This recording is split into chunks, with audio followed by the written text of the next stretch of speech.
स्तु महामाये श्रीपीठे सुरपूजिते शङ्खचक्रगदाहस्ते महालक्ष्मी नमोऽस्तु ते।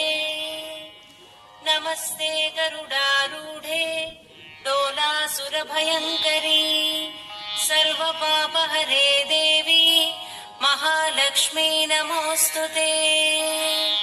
सर्वज्ञे सर्ववरदे सर्वदुष्टभयङ्करी सर्वदुःखहरे देवी महालक्ष्मी नमोऽस्तु ते।